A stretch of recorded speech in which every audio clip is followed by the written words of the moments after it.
വിശുദ്ധ ഖുദ്സിന്റെ മോചനം എന്ന് പറയുന്നത് വിശ്വാസത്തിന്റെ ഏറ്റവും പ്രധാനപ്പെട്ട ഒരു മാനദണ്ഡമാണ്. ഇബ്രാഹിം അലൈഹിസ്സലാമിന്റെ ചരിത്രം രണ്ട് ഹറമുകളുമായി ബന്ധപ്പെട്ടതാണ്. ഒന്ന് മസ്ജിദുൽ ഹറാമാണ്, മറ്റൊന്ന് സുബ്ഹാനല്ലദി അസ്റാ ബിഅബ്ദിഹി ലൈലൻ മിനൽ മസ്ജിദിൽ ഹറാമി ഇലൽ മസ്ജിദിൽ അഖ്സല്ലദി ബാറക്നാ ഹൗലഹു. വിശുദ്ധ ഖുർആൻ നമുക്ക് പരിചയപ്പെടുത്തി തന്ന മസ്ജിദുൽ അഖ്സയാണ്. ഇന്ന് ഒരു ഗേഹം നിർഭയത്വത്തിലും മറ്റൊരു ഗേഹം അരക്ഷിതാവസ്ഥയിലുമാണ്. നിങ്ങൾക്ക് 2 റക്അത്ത് അവിടെ നമസ്കരിക്കണമെങ്കിൽ ഇസ്രായേലിന്റെ ജൂത പട്ടാളത്തിന്റെ സൈനികരുടെ പെർമിഷൻ ആവശ്യമുള്ള കാലത്താണ് ഞാനും നിങ്ങളും ജീവിക്കുന്നത്.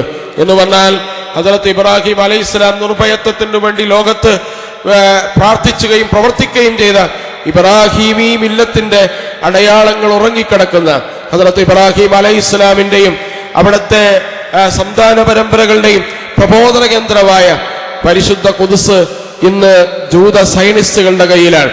ആ പരിശുദ്ധ ഖുദ്സിന്റെ മോചനത്തിലൂടെയാണ് യഥാർത്ഥത്തിൽ നിർഭയത്വമുള്ള ഒരു സമൂഹത്തെക്കുറിച്ച് നമുക്ക് കിനാബ് കാണാൻ കഴിയുക.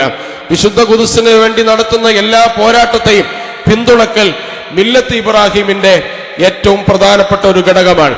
മില്ലത്ത് ഇബ്രാഹിമിനു വേണ്ടി നിങ്ങൾ നിലകൊണ്ടാൽ ഖുദ്സിന്റെ മോചനത്തിനു വേണ്ടി നടക്കുന്ന ലോകത്തെ എല്ലാ ശ്രമങ്ങളും, എല്ലാ ഐക്യദാർഢ്യങ്ങളെയും, എല്ലാ പോരാട്ടങ്ങളെയും, എല്ലാ ചെറുത്തുനിൽപ്പുകളെയും നമ്മൾ അവരോട് ഐക്യദാർഢ്യപ്പെടുകയും അവരെ ചേർത്ത് പിടിക്കുകയും ചെയ്യേണ്ടത് നമുക്ക് നിർബന്ധമാണ്. കാരണം മില്ലത്ത് ഇബ്രാഹിമിന്റെ ഏറ്റവും പ്രധാനപ്പെട്ട ഭാഗം നിലകൊള്ളുന്ന രാജ്യമാണ് ഫലസ്തീൻ എന്ന് പറയുന്നത്.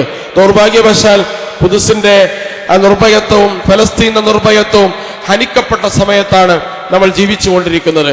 അനേകം മനുഷ്യർ അതിനുവേണ്ടി രക്തസാക്ഷികളായി, അനേകം കുട്ടികൾ അതിനുവേണ്ടി ബലിയാടുകളായി. യഥാർത്ഥത്തിൽ ഖുദ്സിന് നൽകപ്പെട്ട ബലി എന്ന് പറയുന്നത് 1,00,000-ലധികം മനുഷ്യജീവനുകളാണ്.